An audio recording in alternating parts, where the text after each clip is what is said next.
My wife, Lynn, and I have been together for 6 years and married for 18 months. Our entire history together has been very normal, and never once have I noticed any weird behaviours or red flags. I can't stress enough how out of character this whole thing is for her. Lynn is very kind, intelligent and thoughtful. She's always been the no-nonsense type of person. Being childish or trying to scare me isn't something she'd normally do. She doesn't even like watching horror movies. When we first started dating, she agreed to watch The Shining with me because she knew how much I loved horror. She was so scared that she didn't even make it through half of the movie before we had to turn it off. She isn't into anything creepy and has never been into pranks. It's just not her cup of tea, and that's fine. But that's what was so strange about this. It's just so unlike her. I should also add that she never had any mental health issues, and as far as I'm aware, it doesn't run in her family. I know some people are able to hide their mental health problems, but in the 6 years we've been together, I think I'd have seen some sort of sign. 2 months ago, I was in the kitchen making myself some coffee before work. I was running a bit late that morning and knew I wouldn't be able to make it to Dunkin' Donuts for my usual morning fix. I took a sip of coffee as I hurried down the hall towards the front door, when I happened to notice Lynn peeking at me from around the corner ahead of me. I could only see her eyes and a strand of her long, dark hair hanging against the wall. The rest of her body was concealed behind the corner. I nearly spilled my coffee when I saw her. I did burn the hell out of my lips. "Geez, Lynn," I said, wiping a few drops of coffee from my pants. "You scared the hell out of me." She immediately popped out of view, like a little kid that had been caught. I heard her scurry off towards the living room, and by the time I got to the front door, she was out of sight.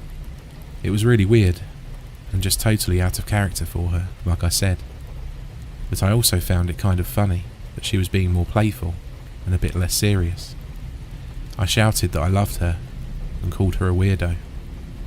As I shut the door behind me, I heard her laughing. Her behaviour was a bit odd, but it certainly wasn't something to call a priest over. I forgot about it by lunch, and by the time I got home, she was her normal self. I didn't bring it up, and neither did she, and life went on. The next incident happened 3 days later. It was around 2 a.m, and I'd woken up to get a drink. I was standing at the kitchen island, jug of OJ in hand, when I felt a strong feeling that I was being watched. For whatever reason, I looked down at the floor and saw my wife's smiling face staring back. She was peeking at me from the other side of the island, staring up at me with wide, unblinking eyes and grinning like the Cheshire Cat. I screamed, I'll admit it. Not out of irritation, but fear. For some reason, at that moment, I was scared. At the sound of my scream, Lynn scuttled backwards out of my view, her hands and feet smacking the tile floor as she hurried out of the kitchen on all fours. I didn't run after her, or even yell after her. I just stood there, frozen in shock, wondering what the hell had possessed her to do that. It took me a little longer than I'd like to admit to go back upstairs, but I eventually did. When I got to our bedroom, Lynn was lying on her side, asleep, or at least pretending to be. I stood there for a while, watching her breathing to make sure she really was asleep. I had the feeling she might jump out at me the moment I got into bed, but she didn't. I climbed into bed, and she didn't even move. Her breathing was soft and deep, and I was starting to wonder if I dreamt the whole thing. The next morning, I waited for her to come down for coffee, and after handing her a mug and kissing her cheek, I decided to ask her about it. "What was that about last night?" I asked, keeping my tone light so I didn't offend or embarrass her. She frowned over her cup of coffee, shaking her head like she had no clue what I was referring to. "You were peeking at me again, from over there," I said, pointing to the spot on the floor by the kitchen island. She followed my gaze, and when she looked back at me, she burst out laughing. She laughed so hard that I couldn't help but join her. "You creep me out sometimes, you know that?" I said. She giggled and set her cup on the counter and wrapped her arms around my neck. "You creep me out all the time, so I guess we're even," she teased. We said our goodbyes and left for work. As I drove, I kept thinking about how creepy it had been, seeing her grinning at me from behind the island like that. The sounds her hands made on the floor as she crawled away. I told myself she was just trying to be silly, just trying to join me in my love of all things horror. It's not like I was afraid of her, but it still didn't sit right with me. I started seeing her peeking at me, more and more. Sometimes she'd be peeking out from behind the couch or living room curtains. Once, she even managed to get inside her grandmother's old trunk that sits at the foot of our bed. I might not have even known she was there at all, had the trunk's old hinges not given her away. She'd had the lid propped up just enough so that only half of her face peeked through. She'd been grinning like an excited toddler. It was unnerving. I didn't even know what to say to her. All I could do was stare. When I finally found my voice, I asked her why on earth she was doing this. She didn't answer, but she slowly closed the lid, shutting herself inside the trunk. I just walked away, feeling very disturbed. I didn't understand why she was doing it, but it clearly made her happy. I just hoped she would tire of the game quickly. Lynn didn't peek at me for the next 2 weeks. I started to think she was done with her weird prank, and I was quite relieved. We were watching a show on Netflix one night, and I jokingly said I hadn't seen her peeking at me lately, and that she must have given up on her spy game. She looked up at me with a small smile and said, "Maybe I've just gotten better at it." I didn't say anything, but I wondered whether or not she was joking. For the next few days, I couldn't stop thinking about what she'd said. Was she still peeking at me when I wasn't looking and I just hadn't noticed? And if so, what the hell was she getting out of this? I started to feel paranoid, constantly checking whether she was watching from around the corner or behind a door.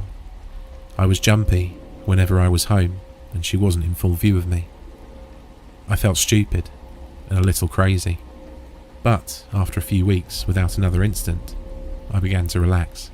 I stopped checking behind furniture and walls and told myself it was just a bad memory.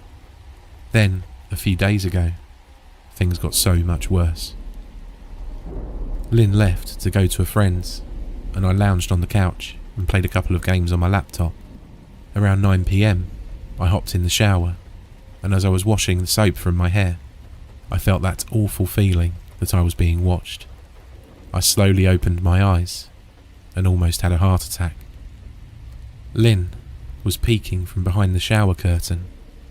Her entire head stretched into the shower, leaving just her body outside. Her long, dark hair hung against the curtain, the ends dripping with water.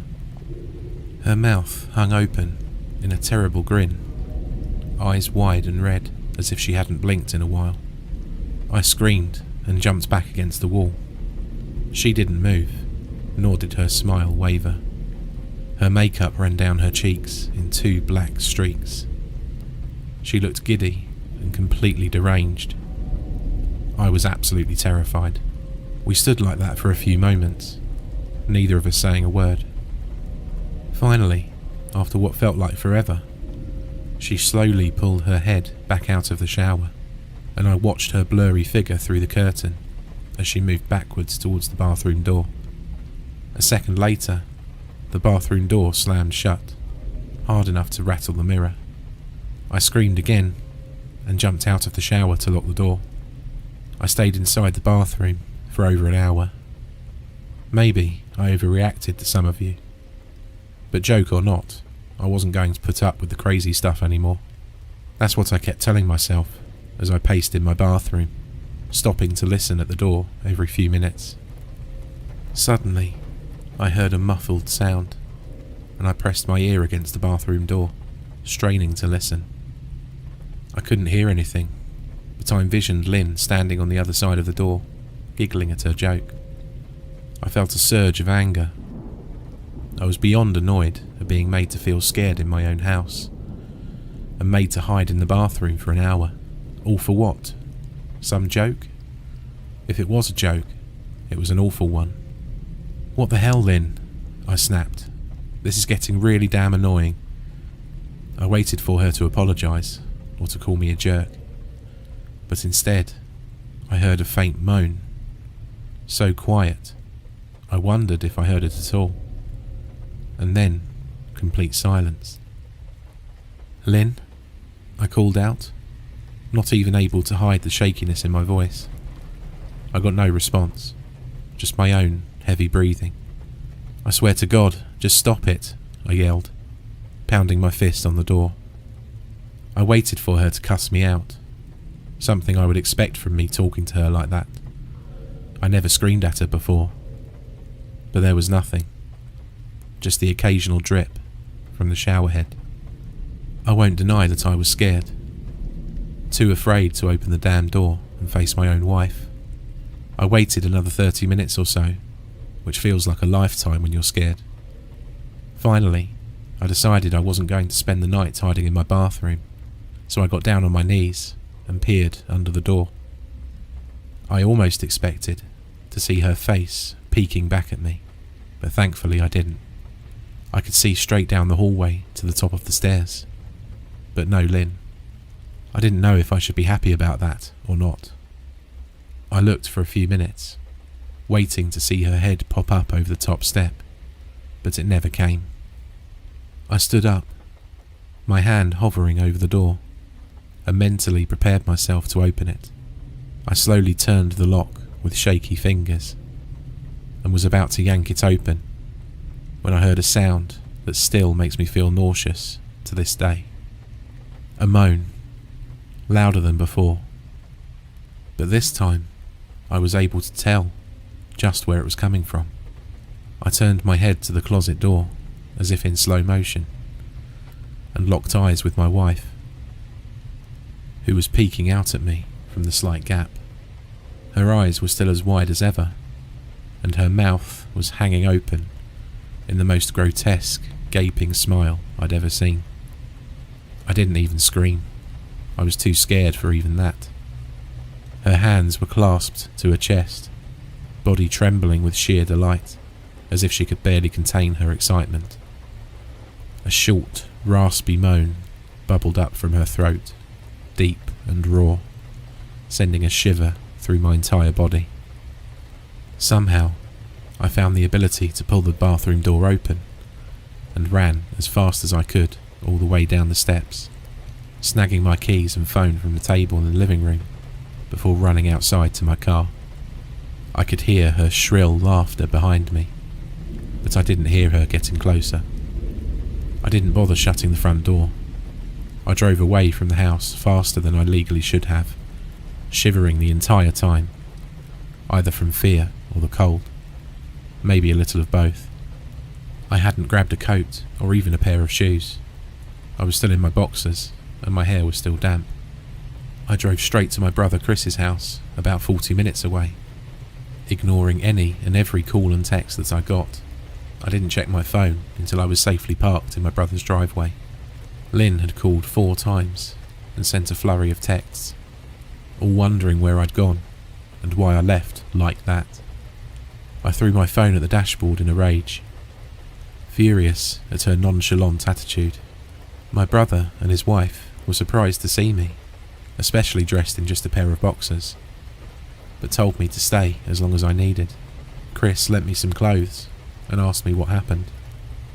I told him Lynn and I had a fight, but didn't get into the details. I didn't want him to think I was overreacting, leaving my wife over a prank, even if it was a strange one. I mean, hadn't I encouraged her for years to lighten up, instead of being so serious all the time? I'd wanted her to relax and loosen up, but this was definitely not what I'd had in mind. I tried to sleep on their sofa, but my brain wouldn't let me sleep. Every time I closed my eyes, I saw Lynn's face staring at me from inside the closet. Knowing she'd been in there with me the entire time made my skin crawl. She'd never left the bathroom at all. Instead, she slipped inside the closet and slammed the bathroom door shut to fool me. The mere thought of going back home gave me anxiety. I tossed and turned, unable to sleep. Chris ended up giving me a sleeping pill, so I was able to get a little rest. My sleep was filled with terrible dreams, all of Lynn's smiling face. I woke up just as the sun started to rise. My sore body ached from the sofa, and I felt drained. I knew I'd have to call Lynn at some point, but I didn't know what to say to her. I wouldn't be going home unless she gave me her word she'd never do any more creepy stuff. I just wanted my wife back. Her normal, serious self never looked so good to me. I was contemplating calling her and telling her that, when that familiar feeling came over me. I was being watched. I was staring at the ceiling, my heart in my throat. I didn't want to look away, but the longer I ignored the feeling, the worse it got. My eyes drifted away from the ceiling, almost on their own. Her face was pressed up against the window beside the couch, staring down at me with that same gaping smile. Drool dribbled down her lips, leaving 2 long streaks down the glass. I didn't know how long she'd been there, but something told me she'd been there quite a while, possibly all night. I didn't bother screaming, though I was afraid anger trumped any fear I felt at that moment. I jumped up from the couch and pounded my palm against the glass. "Lynn, are you crazy? What the hell's wrong with you? Just go home," I shouted. "Now." She didn't move, and her ghastly expression never changed. If anything, her smile only grew, as if she had never been more elated. I could hear Chris and his wife moving around upstairs, as if Lynn could hear them from her place outside. Her head twitched slightly in their direction, and she began to close her mouth slowly. Chris called my name from upstairs, obviously concerned. I turned to see him and his wife Rebecca hurrying down the steps. When I turned back to the window, Lynn was gone. The only sign she'd been there at all was the 2 streaks of drool still dripping down the glass. I tried explaining to Chris and Rebecca about waking up to see Lynn watching me through their window. They were sceptical, who wouldn't be? Chris and I went outside to the spot in front of the window, but there were no footprints in the dirt, just a slight indent. Animal, probably, Chris guessed, and I didn't argue. He and Rebecca assumed I dreamt the entire episode, but they didn't understand, and I was too tired to explain it to them. I called out of work that day and turned my cell phone off. I didn't want to face Lynn. Just talking to her was too much for me at that point. I really started to believe something was irreversibly wrong with her, that no matter what promises she'd made, we'd never be the same again. The thought saddened me to my core. I cried most of the morning. By noon, I figured I was ready to confront her, give her one last chance to explain herself. I could at least give her that after 6 years, I told myself. I turned my phone on and saw the dozens of texts she'd sent, all from a seemingly concerned wife. "Can we talk? I love you. Please call me. I'm really worried. Can you answer? Just come home," and more of the same. All texts telling me she loved me and she wanted me home. How worried she was. Not a damn one addressing the crazy stuff she pulled. Like she hadn't been acting like a character from a Stephen King book. Even her texts were different. She normally texted novels, just to tell me to pick up a loaf of bread. You'd think she'd have more to say to me after her bizarre shenanigans. I know it probably seems childish to some of you who are miles away from this situation, but if you saw the way Lynn had looked at me, how she scampered away on all fours like some wild animal, grinning at me from inside the closet like a lunatic, then I think you'd find my reaction was warranted. I ended up staying with Chris and Rebecca for another night. I didn't wake up yesterday until afternoon, and thankfully, I didn't see Lynn's face watching me through the window. I don't want to pry, because it's not my place, but is this fight something that can be mended? Rebecca asked. She'd made both of us a sandwich for lunch, and I knew she wanted to breach the subject without seeming to be nosy. I don't know, she's like a different person, I said, choosing my words carefully. I still wasn't ready for her or Chris to know the full extent of the insane craziness I'd been dealing with. People change, Ben, but she's still the same woman you married. Maybe you both just need to talk through your issues. Whatever's going on, I'm sure it can be fixed, she said, ever the peacemaker. I think it's beyond that now. I don't think talking would help. I just don't trust her, I said. The words stung in my heart. I missed and loved my wife. But how could I live with someone like that? Living in constant fear didn't sound too appealing. Lynn loves you. She has to be absolutely crushed, she said. I don't know about that, I said. Well, she certainly seemed like it to me. I've never seen her so upset. Very much unlike the Lynn I know, Rebecca said, shaking her head sadly. It took a full minute for her words to really sink in, and when they did, I felt dread worming its way through my skin. Wait, what do you mean? You saw her? You saw Lynn? I asked, my mouth suddenly dry. Rebecca nodded casually, as if that fact wasn't nightmare fuel. Maybe for her it wasn't. She stopped by this morning, just after Chris left for work, she said, cleaning the plates from the table. I didn't see her car though. Maybe she took an Uber or something. Beck, what did she say? Did she come inside? Sweat starting to break out on my forehead. I began looking around, examining corners as though a predator lurked behind them. No. She just asked if you were awake yet, and I said that you weren't. I asked if she wanted me to wake you, but she said no. She said just to let you sleep. That's all? She didn't say anything else, I asked. No. She looked awful though, like she hadn't slept in days. I think you should call her. I got up from the table and thanked Rebecca for lunch. I felt a little bit better at the knowledge that at least she hadn't come inside. Still, I needed to double check that the doors were locked. I sat for a while trying to figure out what to do next. I didn't want to go home, but I felt that I owed it to Lynn to help her if I could. Hadn't I swore an oath to love and honour her through sickness and in health? Clearly she was very sick. If she was sick, which I truly believed she was, I had to try and get her the help that she needed. But I didn't even know where to start. I didn't want to call the police, and besides, what the hell was I going to tell them? That my wife was peeking at me? That she was being creepy? As bizarre as she'd been, she still hadn't committed any crime. Not yet, anyway. The police would have probably said I was overreacting. But this wasn't some prank. It felt wrong. Dangerous, even. Like something sinister lurked beneath her smile. I knew as her husband, I was well within my rights to have her committed. But what if she simply acted normal in their presence? She'd obviously been able to fool Rebecca into thinking she was just a concerned wife. As long as the doctors didn't find her a danger to herself or others, they'd have no choice but to release her after 72 hours.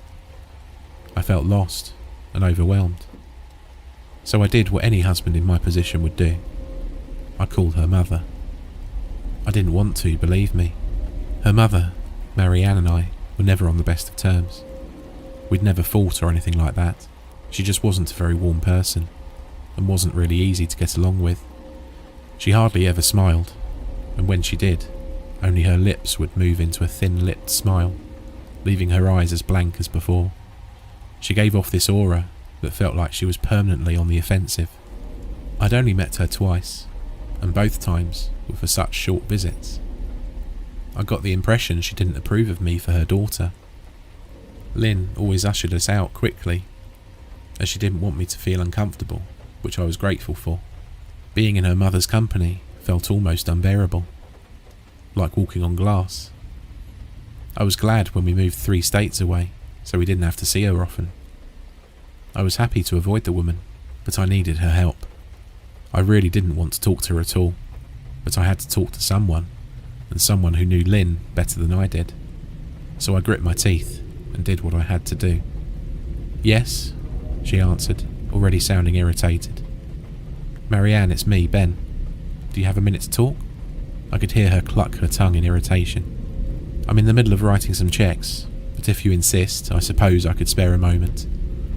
"What is it you want to discuss, Benjamin?" she said coolly. "It's about Lynn. She's been acting strangely, and I was wondering if you had any idea whether there was something." I was quickly interrupted. "It's a bit difficult to follow your rambling, Benjamin. What is it you want from me?" she asked. I could almost see her standing there in her thin sweater and slacks, tapping her fingernails. "I wanted to know if you'd ever noticed any odd behaviour, or possibly any mental health issues." There was a long, uncomfortable pause, and I couldn't tell because she was just thinking, or something else. Finally, after a few seconds, she spoke. "I'm not sure if this is one of your jokes, but if so, I don't find the humour in it. Now I do have business to attend to, as I've said, so if you don't mind," but I cut her off before she could get rid of me. "Marianne, it's not a joke. I'm sincerely concerned about Lynn's mental health. Her behaviour's been very erratic lately. I'm very worried about her, and I figured as her mother, you would be as well," I said, my frustration evident in my voice. "If you're truly concerned, then I suggest you get the health professionals involved. I don't know what you expect of me," she snapped. I could tell she was seconds away from hanging up, and for some reason I was desperate not to let her. I had the feeling that she knew a lot more than she was letting on. "Please, if not for me, do it for Lynn." I heard a faint, shaky intake of breath, as if she was trying to hold her steely persona together, but failing.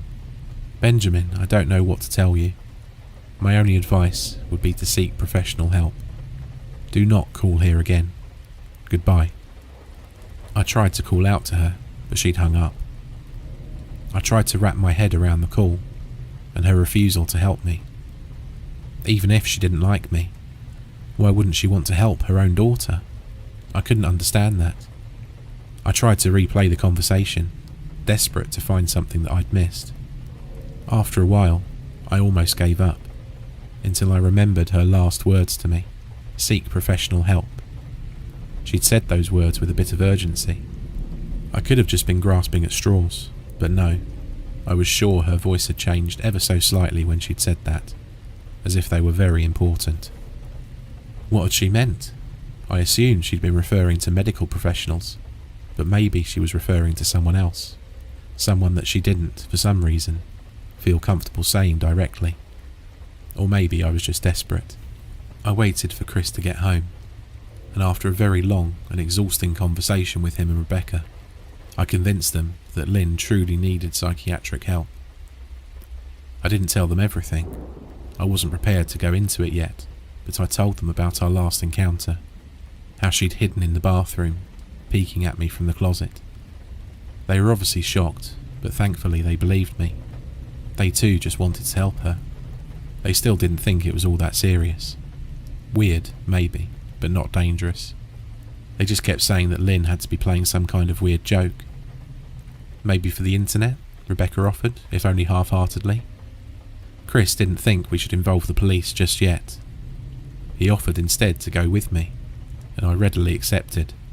He reasoned that calmly talking to her, trying to coax her into going willingly, was the best recourse. I agreed to do it his way. At least I wouldn't be going into that house alone. We drove over this morning, just after breakfast. There was no way I was going at night. When we pulled into the driveway, my stomach began doing somersaults. Her car wasn't there, but I still didn't let my guard down. The front door was ajar, and for a split second, I thought we'd see her eyes staring through the gap. I was shaking and starting to sweat. Chris, however, was fine. He waited for me to open the door, his hands in his pockets, like he was going on a stroll through the park. I envied his ignorance. I pushed the door open and immediately was hit with the stench of rot. Chris smelled it too, and he walked in the house behind me with his nose scrunched up. "What the hell do you guys use to clean the floors around here?" Chris mumbled. "Shut up," I said, my eyes darting around for any signs of Lynn. The house was deadly quiet and dark, despite being 10 in the morning. All the curtains were closed up tight, refusing to allow any sunlight inside. If I hadn't just left it 2 days prior, I'd have thought the house to be abandoned. We moved through each room, carefully checking any place that she might hide, occasionally calling her name. "Why the hell are you looking under the couch?" Chris asked eventually. "Aren't we looking for your wife?" He was looking at me like I was a moron. "Let's just go upstairs," I whispered. He shook his head, but followed me up the stairs to check the bathroom and spare bedroom. On the way up, my shoes crunched over pieces of glass that looked to be littered over a few of the steps. I noticed that one of Lynn and my wedding portraits that hung on the wall along the staircase had been smashed. The frame hung crookedly, all the glass removed. I stared at the picture, a lump forming in my throat. We'd taken the photo just after leaving the church, after saying our vows. She looked so beautiful in her white gown. I looked at Lynn's beautiful face. I never dreamed her face would ever be a source of terror for me. We climbed the rest of the steps and checked the spare bedroom, but it looked completely untouched. I was hesitant to go into the bathroom, my fear from that night coming back to me all at once. Chris noticed and offered to go in by himself, but I couldn't let him do that, so we walked in together, checking the closet and the shower. The bathroom looked as if it hadn't been touched since the night I left. "I don't think she's here, Ben. Why don't you pack some clothes and we'll try coming back tomorrow or something," Chris said. I nodded and went into our bedroom and shoved some clothes into a duffel bag. When I checked inside our closet, I came across the source of the smell and gagged. Chris took one look and lost all colour in his face. He had to go stand by the stairs to get away from the sight and the smell. I gazed down in shock at what lay inside my bedroom closet. Soaking into the rug were at least a dozen eyeballs, all carefully laid out in pairs. Some were as large as a quarter, while others were as tiny as a marble. I stared down at the eyes she'd collected from small animals, and I wondered how she'd got them, and shuddered at the thought. "Ben, I think we should go," he called from the hall. "I'm getting nauseous." I grabbed my duffel and shut the closet door on my new nightmare. I stepped out into the hall and took a deep breath of air. I could taste the rot on my tongue, and I couldn't help but gag. "Who the hell lines up eyeballs in their closet like that?" Chris mumbled. "I tried to tell you she needed help," I said. "She doesn't need help, Ben. She needs a goddamn exorcist." "You coming or what? I can't stand the smell any..." His words died in his throat, and his eyes grew wide with fear. I didn't ask him why. I could feel it. Someone was watching me, and I didn't think it was the eyes in the closet. I turned around, my eyes slowly scanning the bedroom. "Christ," I whispered, as I finally saw what we'd missed. Under the bed, curled on her side, watching us with the excitement of a kid on Christmas morning, was my wife. She held her hands together just under her chin, and they were shaking eagerly. Now that she knew she'd been found, I could hear the quiet noises she was making, a sort of hiccuping sound in her throat, as if the excitement was just too much for her.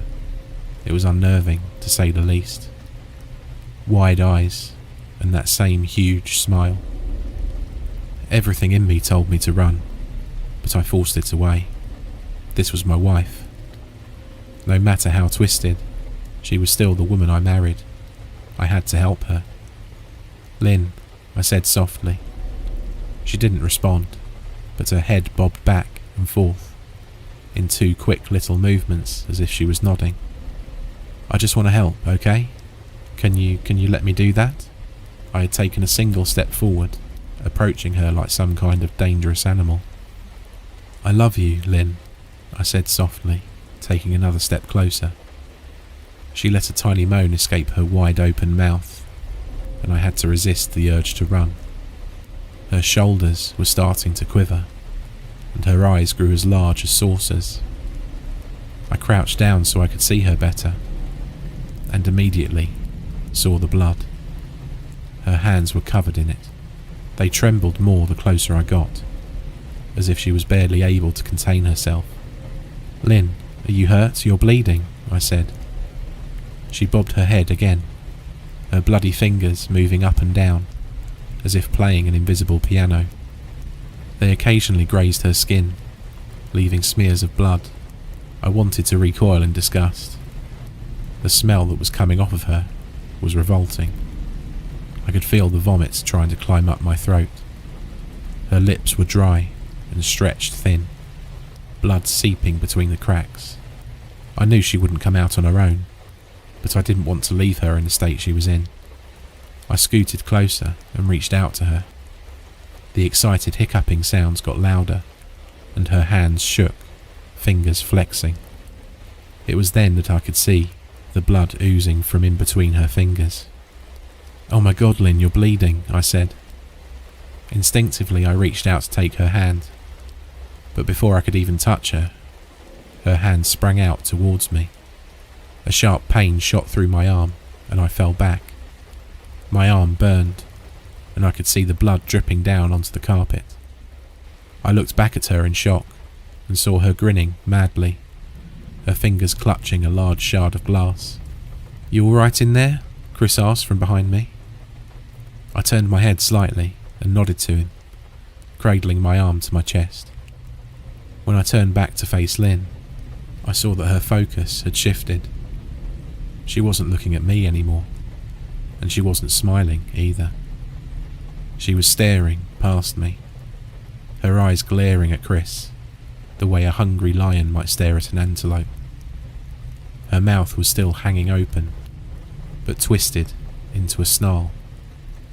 I got to my feet and began walking backwards down the hall, afraid to take my eyes off of her. "Are you bleeding?" Chris asked.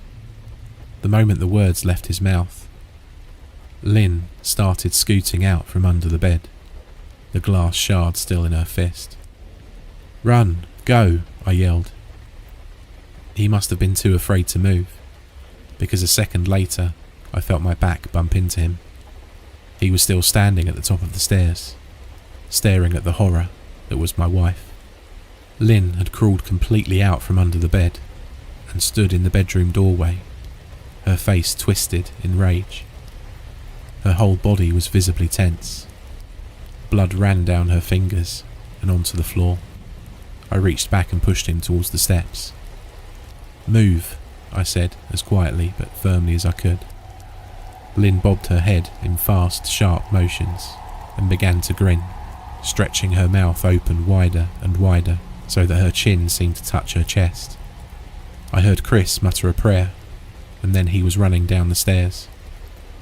I stood at the top of the steps, stuck between the love for a woman who clearly needed serious help and self-preservation.